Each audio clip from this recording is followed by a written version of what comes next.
Salam sejahtera, selamat beraktivitas.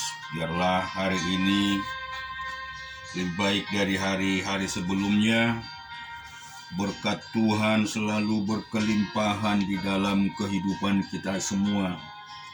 Biarlah hari ini kita juga renungkan firman Tuhan. Kita akan baca dari Keluaran 34 ayat 1 sampai 20. Berfirmanlah Tuhan kepada Musa, pahatlah 2 loh batu sama dengan yang mula-mula. Maka aku akan menulis pada loh itu segala firman yang ada pada loh yang mula-mula, yang telah kau pecahkan. Bersiaplah menjelang pagi dan naiklah pada waktu pagi ke atas gunung Sinai.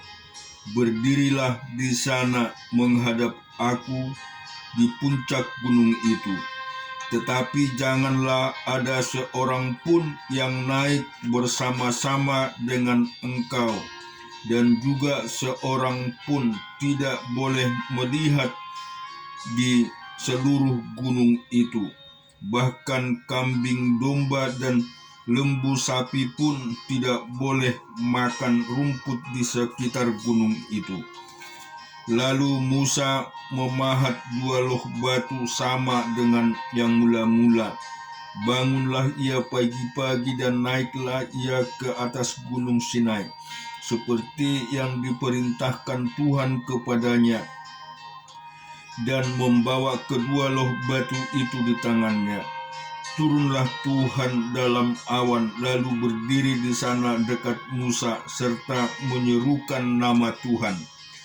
Berjalanlah Tuhan lewat dari depannya dan berseru, Tuhan, Tuhan Allah penyayang dan pengasih, panjang sabar, berlimpah kasih-Nya dan setia-Nya, yang meneguhkan kasih setia-Nya kepada beribu-ribu orang, yang mengampuni kesalahan, pelanggaran, dan dosa, tetapi tidaklah sekali-kali membebaskan orang yang bersalah dari hukuman, yang membalaskan kesalahan bapa kepada anak-anaknya dan cucunya, kepada keturunan yang ketiga dan keempat. Segeralah Musa berlutut ke tanah, lalu sujud menyembah serta berkata, jika di hadapan-Mu ya Tuhan, berjalanlah kiranya Tuhan di tengah-tengah kami, sekalipun bangsa ini suatu bangsa yang tegar tengkuk, tetapi ampunilah kesalahan dan dosa kami. Ambillah kami menjadi milik-Mu.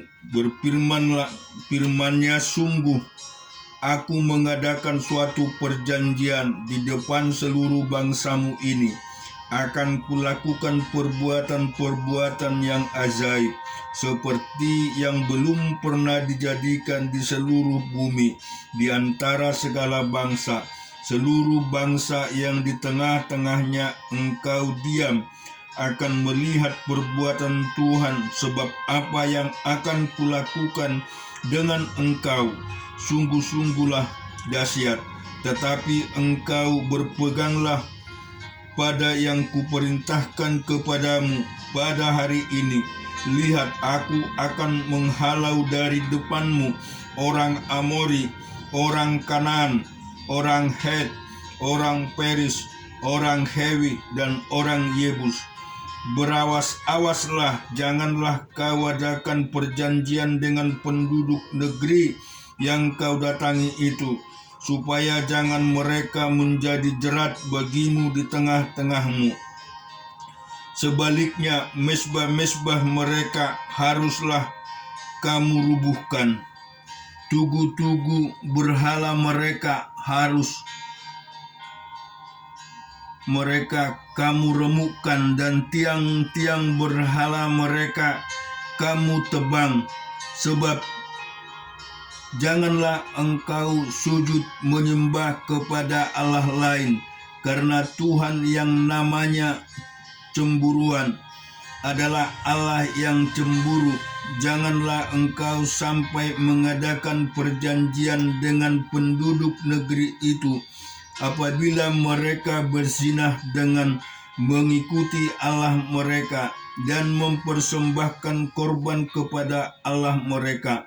Maka mereka akan mengundang engkau dan engkau akan ikut makan korban sembelian mereka.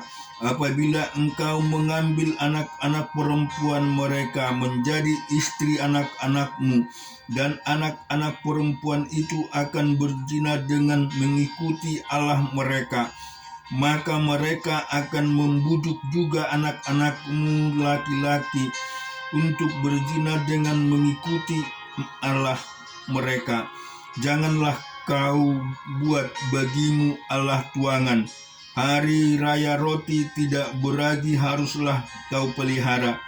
7 hari lamanya engkau harus makan roti yang tidak beragi, seperti yang kuperintahkan kepadamu pada waktu yang ditetapkan dalam bulan Abib. Sebab dalam bulan Abib itulah engkau keluar dari Mesir.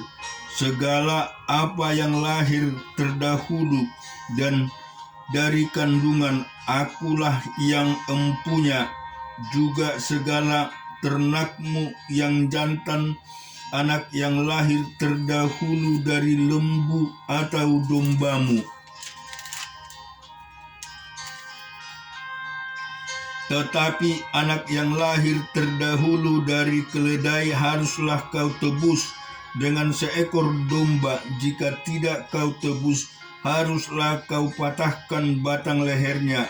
Setiap yang sulung dari antara anak-anakmu haruslah kau tebus, dan janganlah orang menghadap ke hadiratku dengan tangan hampa. Kita juga renungkan firman Tuhan, Hakim-Hakim 11 ayat 12 sampai dengan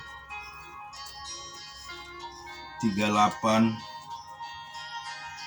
Kemudian Yefa mengirim utusan kepada Raja Bani Amon dengan pesan, apakah urusanmu dengan aku sehingga engkau mendatangi aku untuk memerangi negeriku? Jawab Raja Bani Amon kepada utusan Yefta, orang Israel ketika berjalan keluar dari Mesir telah merampas tanahku dari sungai Arnon sampai ke sungai Yabok dan sampai ke sungai Yordan. Maka sekarang kembalilah semuanya itu dengan jalan damai. Lalu Yefta mengirim pula utusan kepada Raja Bani Amon dengan pesan, beginilah kata Yefta orang Israel itu merampas tanah orang Moab atau tanah Bani Amon. Sebab ketika berjalan keluar dari Mesir, orang Israel melalui padang gurun sampai ke laut Teberau dan tidak di Kades.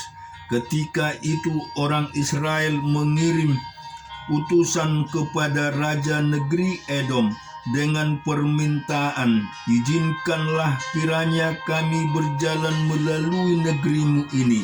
Tetapi raja negeri Edom tidak mau mendengar.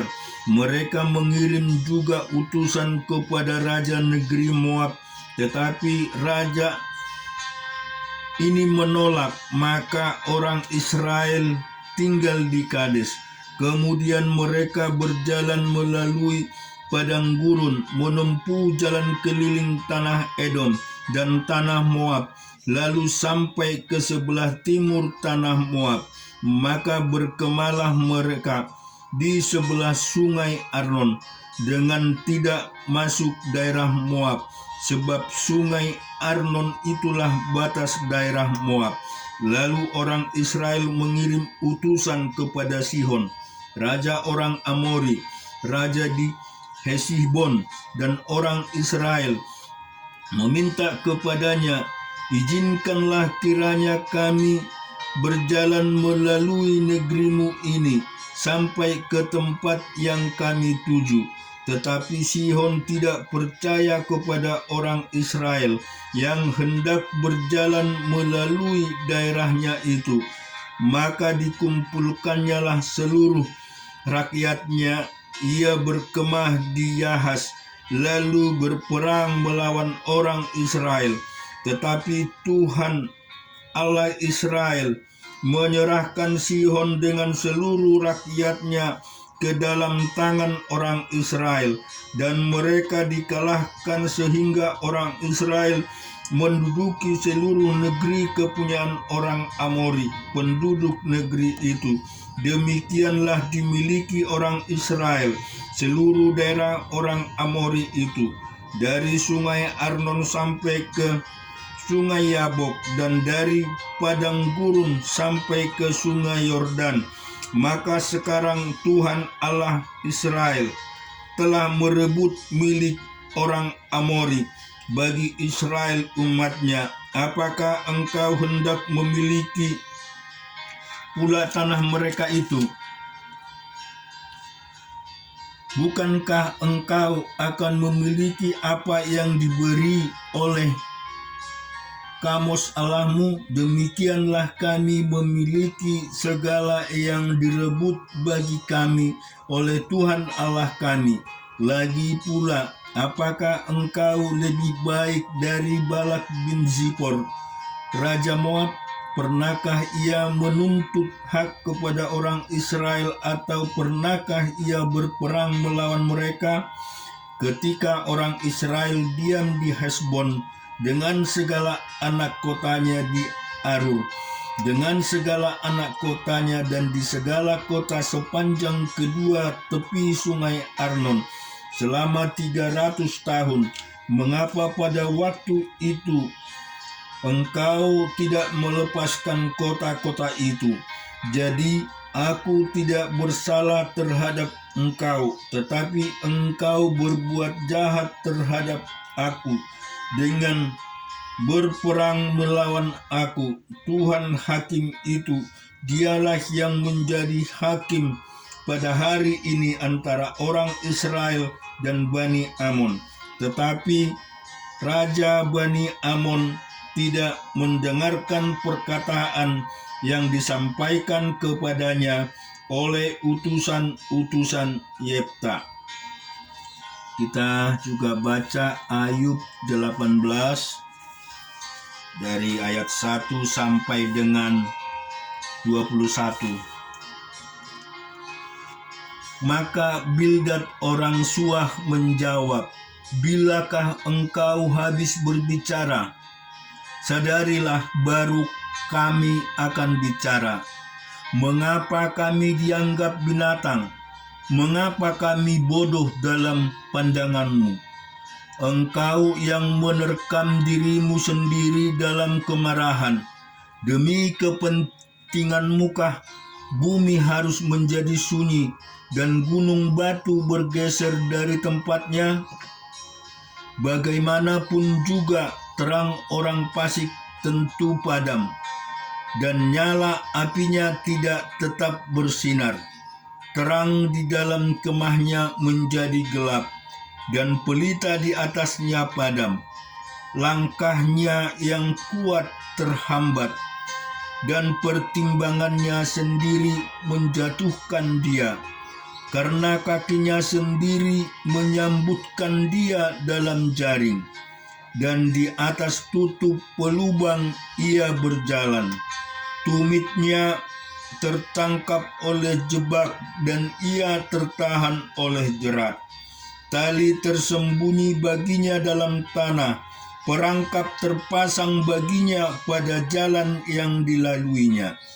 Kedahsyatan mengejutkan dia di mana-mana, dan mengerjakannya di mana juga ia melangkah. Bencana mengidamkan dia, kebinasaan bersiap-siap menantikan dia jatuh, kulit tubuhnya dimakan penyakit. bahkan anggota tubuhnya dimakan oleh penyakit parah. Ia diseret dari kemahnya, tempat ia merasa aman, dan dibawa kepada raja kedahsyatan. Dalam kemahnya tinggal apa yang tidak ada sangkut pautnya dengan dia. Di atas tempat kediamannya ditaburkan belerang. Di bawah giranglah akar-akarnya, dan di atas layulah rantingnya. Ingat kepadanya, lenyap dari bumi. Namanya tidak lagi disebut di lorong-lorong. Ia diusir dari tempat terang ke dalam kegelapan, dan ia dienyahkan dari dunia. Ia tidak akan mempunyai anak atau cucu cicit di antara bangsanya, dan tak seorang pun yang tinggal hidup di tempat kediamannya. Atas hari ajalnya, orang-orang di barat akan tercengang, dan orang-orang di timur akan dihinggapi ketakutan. 21. Sungguh demikianlah tempat kediaman orang yang curang. Begitulah tempat tinggal orang yang tidak mengenal Allah. Kita akan membaca di Perjanjian Baru di Matius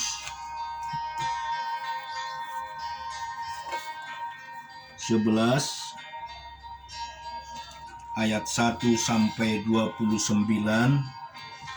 Setelah Yesus selesai berpesan kepada ke-12 muridnya, pergilah ia dari sana untuk mengajar dan memberitakan Injil di dalam kota-kota mereka. Di dalam pengajaran Yohanes mendengar tentang pekerjaan Kristus, ia menyuruh murid-muridnya bertanya kepadanya, "Engkaukah yang akan datang itu, atau haruskah kami menantikan orang lain?" Yesus menjawab mereka, "Pergilah dan katakanlah kepada Yohanes apa yang kamu dengar dan kamu lihat.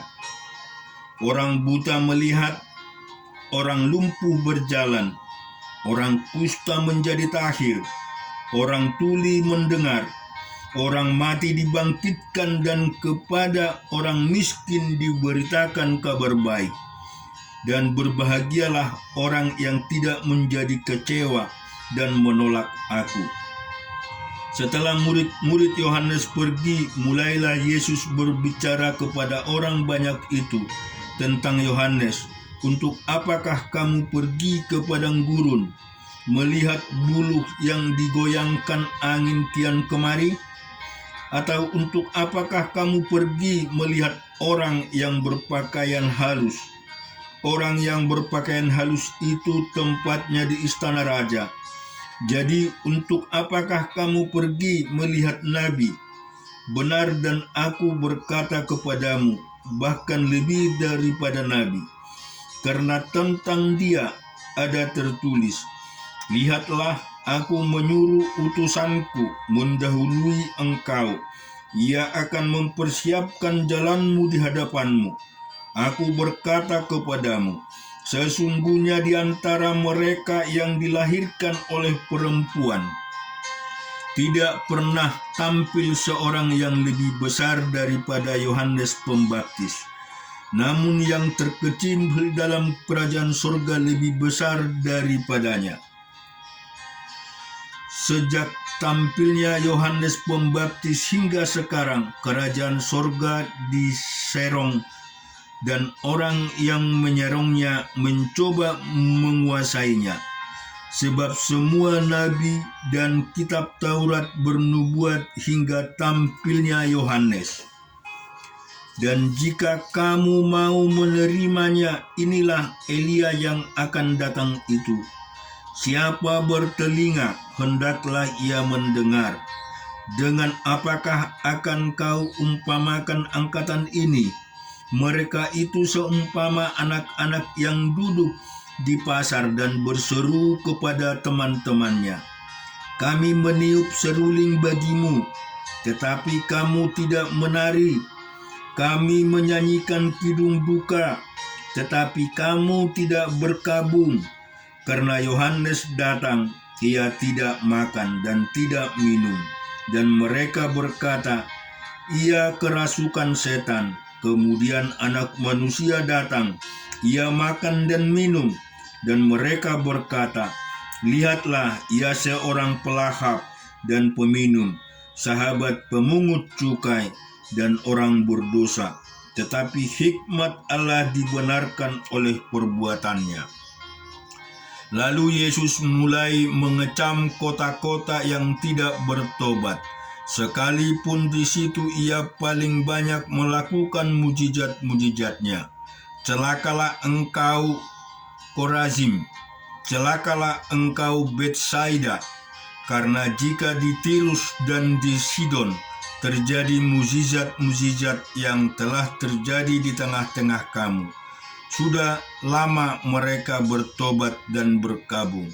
Tetapi aku berkata kepadamu, pada hari penghakiman, tanggungan Tirus dan Sidon akan lebih ringan daripada tanggunganmu. Dan engkau Kapernaum, apakah engkau akan dinaikkan sampai ke langit? Tidak, engkau akan diturunkan sampai ke dunia orang mati.